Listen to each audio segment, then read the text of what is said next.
The day we've been planning for and working towards has finally arrived. All the lists, the flowers, the shopping for the wedding day attire, the Excel sheet layouts, and the uncertainty that this day would actually happen has come to an end. I enjoyed working on all the details with you.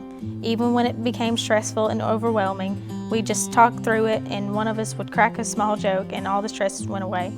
That's one of my favorite things about us. We can work through anything together and we are officially becoming a team today. Of it all, please move close to me.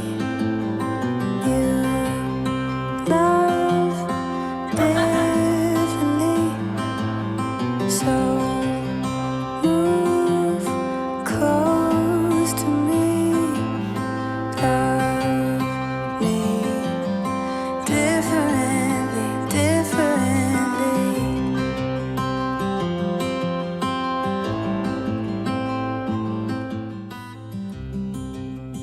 I remember as a little girl waiting for this day to come. While a few details have changed, one thing remains the same.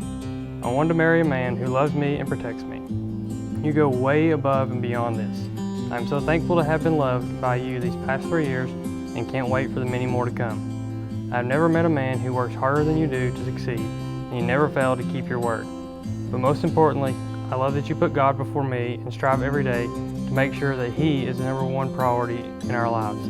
And by doing this, loving me with a love that mirrors Jesus. Love differently,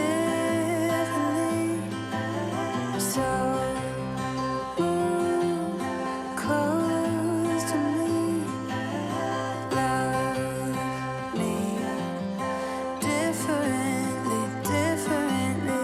Please move close to me.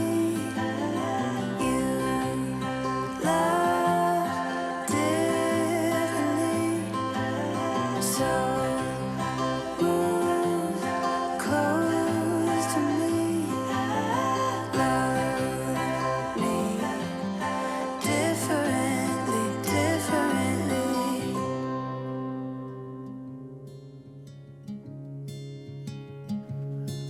Ginnie and Daniel, the ceremony of marriage in which you come to be united is the first and oldest ceremony in all the world, celebrated in the beginning in the presence of God. Marriage is a gift of God, given to the comfort, the sorrows of life, and to magnify its joys. Marriage is the clasping of hands, the blending of hearts, the union of two lives as one. Your marriage must stand, not by the authority of the state, nor by the seal of your wedding certificate, but rather it must stand by the strength of your love.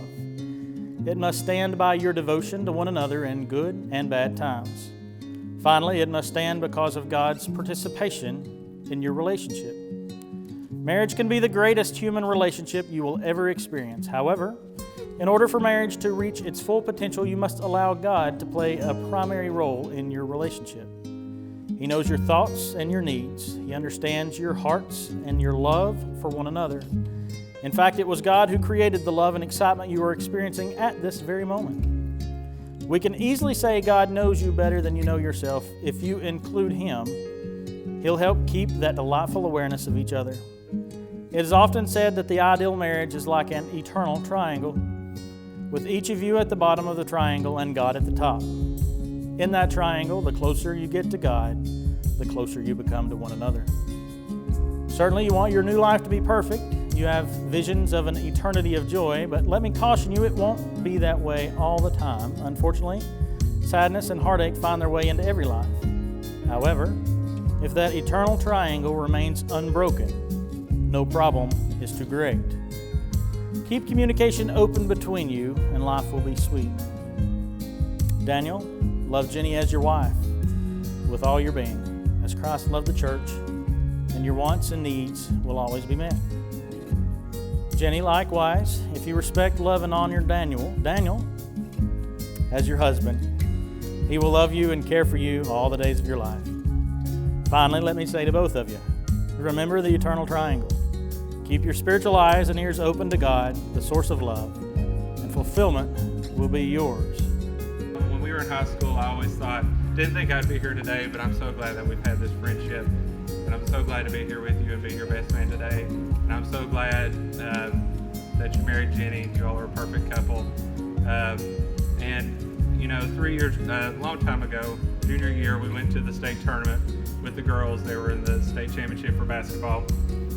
And there was a newcomer on the scene. His name was Justin Bieber. And Daniel Rader liked a certain song of Mr. Bieber. It was called Baby.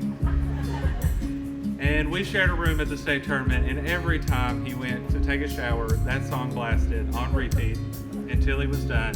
So I probably heard that song about 30 times while we were at the state tournament. But I'm so glad that he's found you, Ginnie.